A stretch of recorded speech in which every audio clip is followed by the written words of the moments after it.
À présent, voilà où on est arrivé, on va continuer. Considérons encore une autre petite chose qui a lieu auprès du tombeau. Quand les gens sont maintenant auprès du tombeau, au moment où le corps du défunt est dans la tombe, pour l'enterrement, c'est ce que les gens font. On dit là à un homme de Dieu, s'il est en train de faire un discours et un point, il demande à un représentant de la famille auprès du tombeau de prendre une dèche ou une pelle et de ramasser de la poussière auprès du tombeau, et la personne le fait.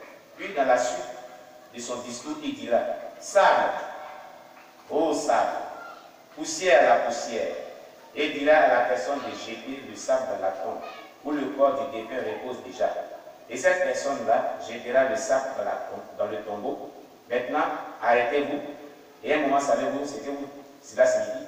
Cela signifie petite chose devant vos yeux, mais grande devant les démons Lucifer. En jetant le sable dans la tombe, cela signifie qu'au nom de toute la famille, la personne a utilisé le sable pour tisser une alliance entre eux et tous et l'enfer. Si la personne n'avait pas vécu une bonne vie, il peut partir en enfer. Une alliance. La bonne chose aussi, c'est le réveil. Si la personne a été bonne et puis elle s'en va au ciel, c'est une alliance aussi. Mais qu'est-ce que tu enseignes du jugement de la personne? Voilà le danger. Donc, il ne faut pas s'hasarder à faire de telles choses. Amen. Oui. S'il vous plaît, ne doutez pas de moi. Mais si vous doutez, Dieu me dégagera du poids de votre sang et de celui de votre famille. Je vous l'ai dit, vous êtes quand même avertis.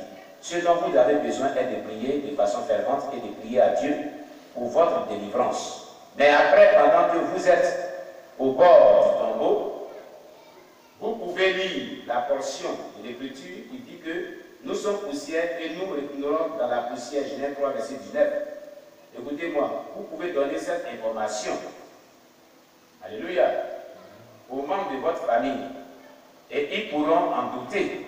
Dans un pareil cas, vous devez comprendre que la course céleste est une affaire personnelle et non une course collective ou d'une famille.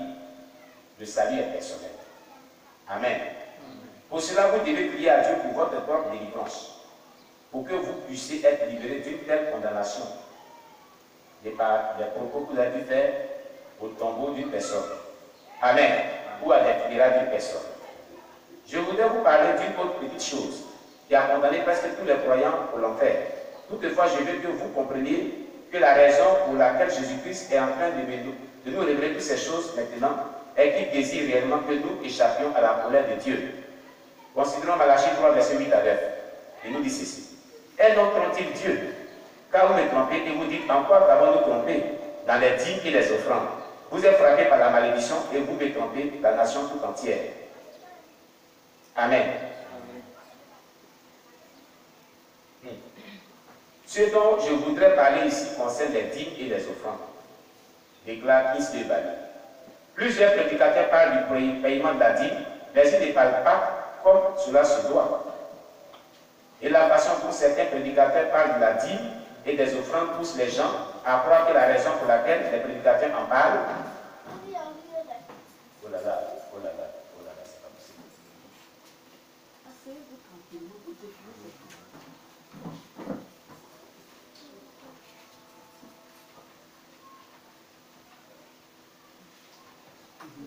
Alléluia. Amen.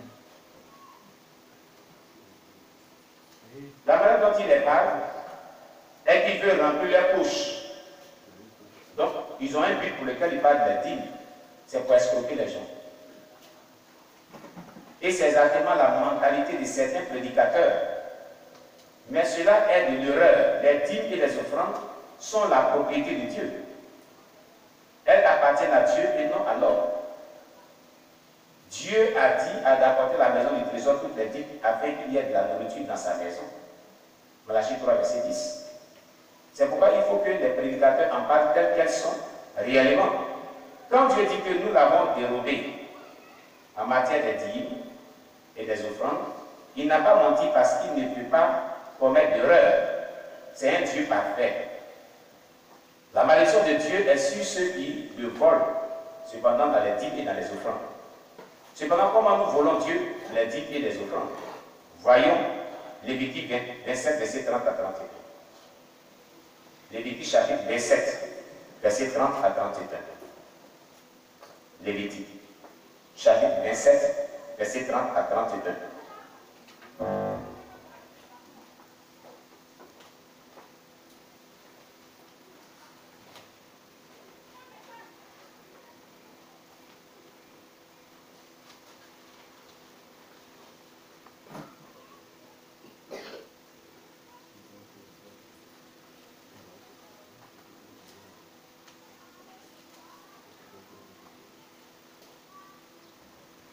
Lévitique 27, verset 30 à 31. Oui. Toute dîme de la terre, soit des récoltes de la terre, soit des fruits des arbres, appartient à l'Éternel. C'est une chose consacrée à l'Éternel. Si quelqu'un veut racheter quelque chose de sa dîme, il y ajoutera un cinquième. Un cinquième. Un cinquième signifie 20% de la dîme. En plus, je voudrais que vous compreniez que la dîme signifie la dixième partie. 1 sur 10 des possessions d'une personne. Les prédicateurs ont présenté la dîme comme étant quelque chose qui concerne uniquement que de l'argent. Mais c'est une erreur. La dîme ne concerne pas seulement de l'argent. La dîme veut dire que tout ce que vous possédez, vous devez y prélever 10% de toutes choses. Selon ce verset biblique. Vous serez considéré comme un voleur, sous payer uniquement que la dîme de vos revenus financiers, sans payer la dîme des autres choses que vous gagnez, vous possédez. C'est l'une des raisons pour laquelle bon nombre de croyants ne seront pas en mesure de gagner le ciel. Déclare Christ du Bible. Et vous savez qu'aucun voleur n'entrera dans le royaume de Dieu, selon 1 Corinthiens 6, verset 10. Il lèvera la dîme de tout ce que te produira de la sémence, de ce que rapportera ton champ chaque année. Deutéronome 14, verset 22 déclare. Maintenant, prenons les choses une à une.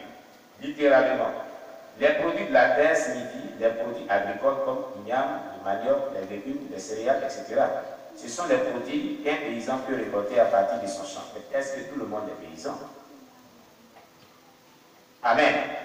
Ce que Dieu est en train de dire est que toutes les fois qu'un cultivateur va dans son champ et récolte quelque chose du champ, il doit payer la dîme de tout ce qu'il a récolté dans son champ. Par exemple, pour les cultivateurs, récolter 50 tubercules d'igname, il doit diviser en 10 parties égales et donner une partie qui est 5 tubercules d'igname à Dieu. Si on apprend de manière littérale, ce faisant, il a payé sa dîme à l'Éternel. Si la récolte du manioc, vous savez qu'il lui serait difficile de le compter pour y prélever la dîme, ce que la personne doit faire est de transformer le manioc en cari ou en attiqué ou en soustraire la dîme.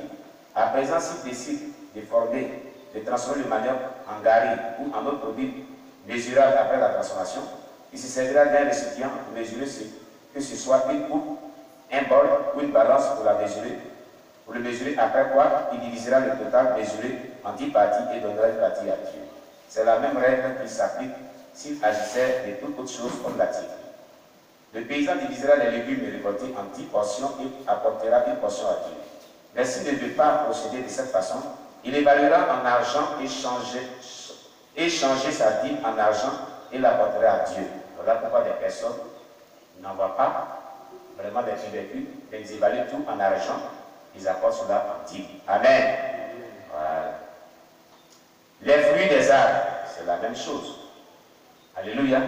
Mais d'autres préfèrent vendre et évaluent cela en argent et apportent la dîme.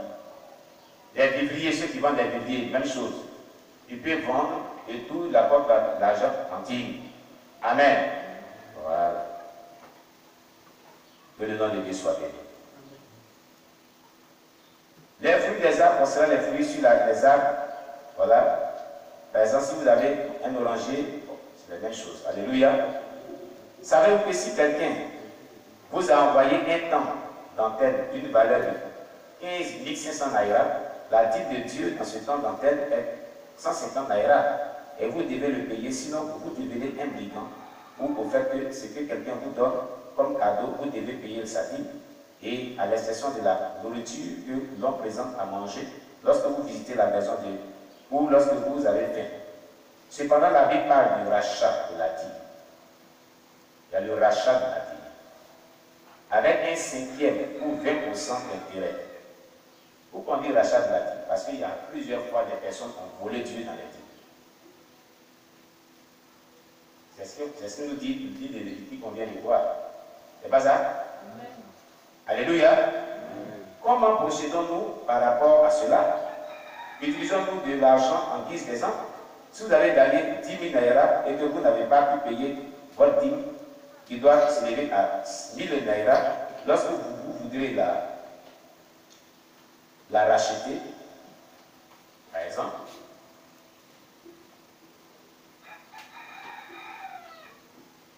vous devez prélever les 1 000 naira, les 10 000 naira, et il vous reste 9 000 naira. Ensuite, les 9 000 naira qui devaient être votre part doivent être divisés en 5 parties.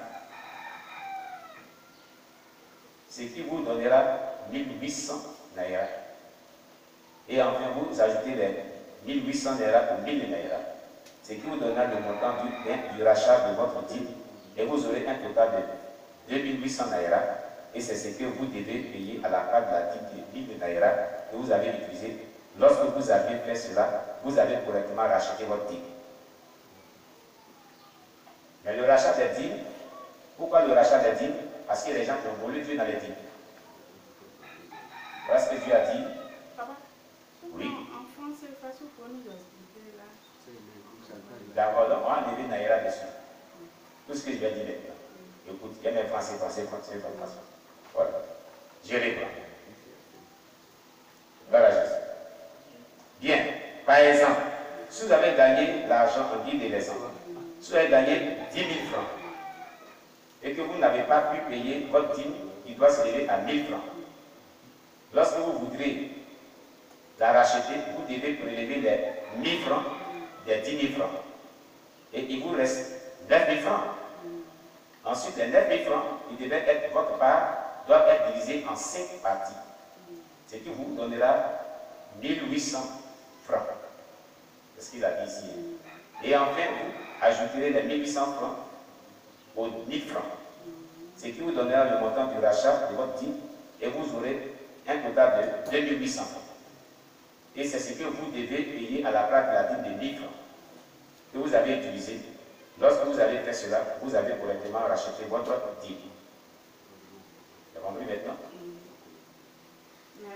Reprenons le texte de Lévitique 27, verset 30 à 31, qui dit toute dîme de la terre, soit des récoltes de la terre, soit du fruit des arbres, appartient à l'Éternel.